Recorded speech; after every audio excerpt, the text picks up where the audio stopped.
good crises go to waste. And I'll expand on that. In the belly of every crisis, there's opportunities. Mr. Toastmaster, fellow Toastmasters, and guests, I found that opportunity in the COVID-19 pandemic. Not in a bad way, in a good way.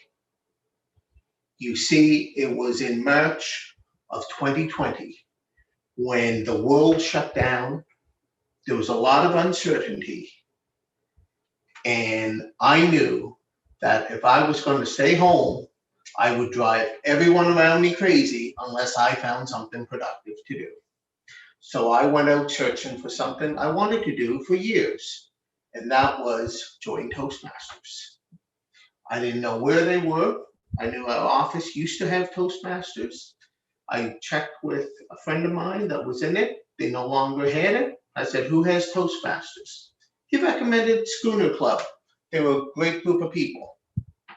Enough for me. I went, found them on the website, and the rest is history. I just completed my first year of Schooner Toastmasters.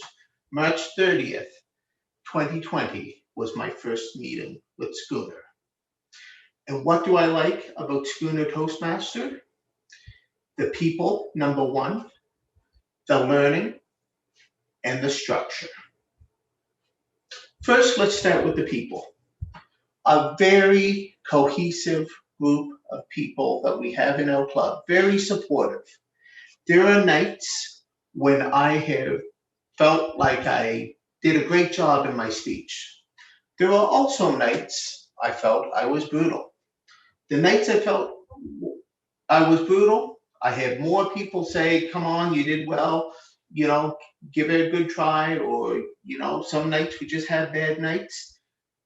And they were very supportive and very helpful along the way. I'm also very, very fortunate to have an amazing mentor named Tundi. And he has spent a lot of time with me, helped me a lot in my development, but so have many other members that just are doing it out of the generosity and the spirit of giving, which I appreciate.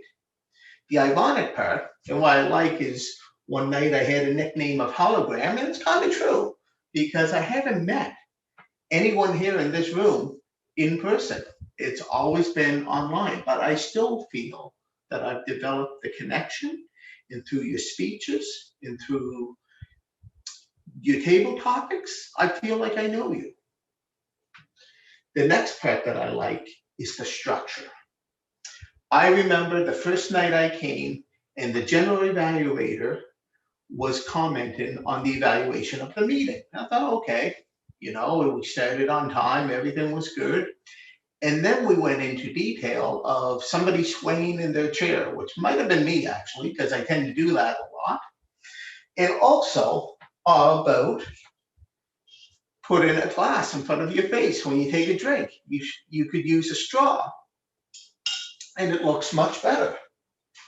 And I'm thinking, wow, they're strict here. And then I thought, that's good. That is what I like. I like the formality. I like to be able to learn. Zoom was brand new to me at the time and is still fairly new. And I like the presence. I like to be mindful of the presence of how to have a more professional image when I'm speaking, but also when I'm a participant and when I'm part of the audience. So I really enjoyed that. And then there's the learning. And let me tell you, there has been a lot of learning all the way along. Filler words, presentations in the speech, just different techniques. And my third night, I think it was, where I was really learning. I'll never forget my third meeting. I was grammarian that night. I knew what I was supposed to do, and I showed up with the word of the day. That worked fine. And then I knew I was supposed to find good and not so good use of the language if it existed. I knew that. That was fine. Well, we started with table topics. This is interesting. And then we went to prepared speeches. And we had two speeches that were really incredible. I was really enjoying the speeches.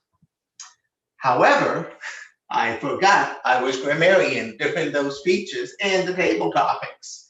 And then it came to that great learning moment where the Toastmaster spoke to me and said, could we have the grammarians report? Oh no. Well, so of course I didn't want my third meeting. I didn't want them to think I forgot that I was grammarian. So what did I do? Okay, this guy said something, and I could remember little phrases that people said. And I said, well, I really liked when they said this. And I'm sure people are thinking, why did you like that? That was probably the most mundane use of language. But it was something I remembered, and I got through about 5 or 6 bits to get through the grammarian. So there was lots of learning. The people, the structure, the learning is why I am so thankful and so happy that I became a Toastmaster.